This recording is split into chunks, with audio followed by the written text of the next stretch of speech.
Good evening, good morning, and good night. Welcome to Inappropriate Radio. It's your host, Let's get into this. So, hi guys. I hope all is well. If this is your first time tuning in, hi, hello, welcome, thank you. Get on up in here. Please follow us on YouTube at Inappropriate Radio TV. No periodic table or alien talk. Alright. Guys, but you already know the creator came through with the message. I've been doing research, and I'm not gonna lie, it's not as thorough as it could be, and that's because the things that have been coming up, it's kind of like redundant. So what that's telling me is that there's not a lot of information out there, or they're just not sharing all the information that could be shared, if that makes sense. Or, like I said before, maybe I need to just go over a few towns, switch my server, and then do some research at the local library in another county, and maybe I might get some new info.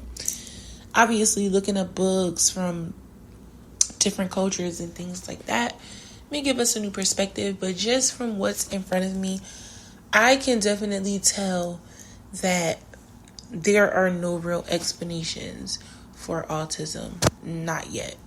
So, okay. I'm looking. And we've done all this research and all this talking, right?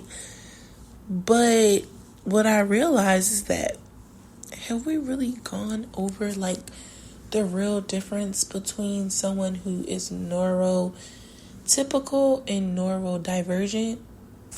Like, have we really? Communication and social interactions seem to be the main difference between a neurotypical and a neurodivergent person, right? If you have been looking into anything that can remotely explain what autism is, that's probably the main thing that you've been coming across, right? Now, what I find to be interesting is that there are like comparisons.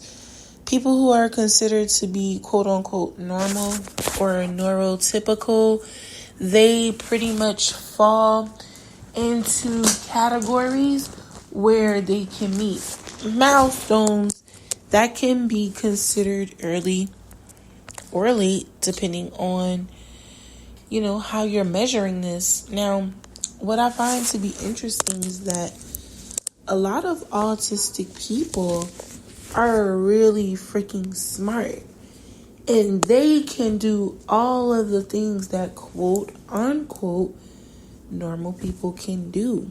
So it makes me wonder, what is normal? Who's to say that the people who are neurotypical aren't even normal? Like, how do we know that the neurodivergent people aren't the actual normal ones, right?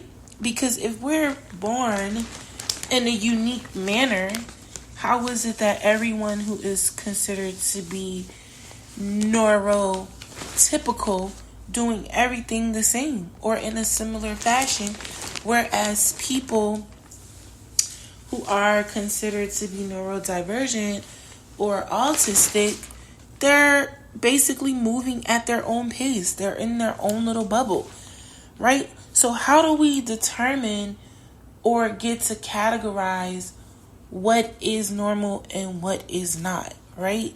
Like, how do we come up with a scale to measure and gauge those things? Of course, there's that sensitivity to light, sound, smell, texture, right? We talked about the different senses and how it can be pointing us in the direction of the things we need to be monitoring, right? As far as our spirituality concerned. And then we can compare that to, the spiritual world and the physical world, and how it's a sign of what we need to be watching spiritually. Now, because autism is, based on a spectrum, that means symptoms are going to vary. It's going to be all over the place. Not everyone is going to have the same symptoms, the same behaviors, and things of that nature. So when you start comparing that or applying that to people who are considered to be normal, isn't it the same thing? Like, we don't all think the same. We don't all feel the same. We don't all behave the same. We don't all dress the same. We don't all eat the same food. Some of us are allergic to things that others are not, right? So this just brings back into question, what are we really being prepared for here, right? Because these main differences don't really seem like that much of a difference. I mean, there are no physical differences, right? Like you can look at a person and tell if they are someone who has Down syndrome, right? You can't necessarily look at someone and tell that they're autistic unless you were told, unless it's really, really obvious. And then that would mean that there's somewhere else like on the spectrum, right? But if you're just looking on, you can't necessarily just pick up on it unless you just have that hunch, right? And you just know and something's off and you can pick up on it and it's really obvious to you. But if we're just being general and broad, you can't really tell. As I stated, I work with autistic children, and this spectrum, we literally need to start reevaluating the way we see the world around us and the people in that world, because we're all different. We're all unique, right? So again, who's to say, like, who sets the precedence for what's normal and what isn't, right? Like, who says autistic people are not normal? Maybe they're a new breed of people. Like, we don't know. This difference is not enough for me, right? And in the brain, the left and right hemispheres, there seems to be, just some slight differences with the way the hemispheres of the brain function in autistic people. And some people might say that's more than enough of a difference, right? But people who are considered to be genius, their brain operates and functions in a different manner.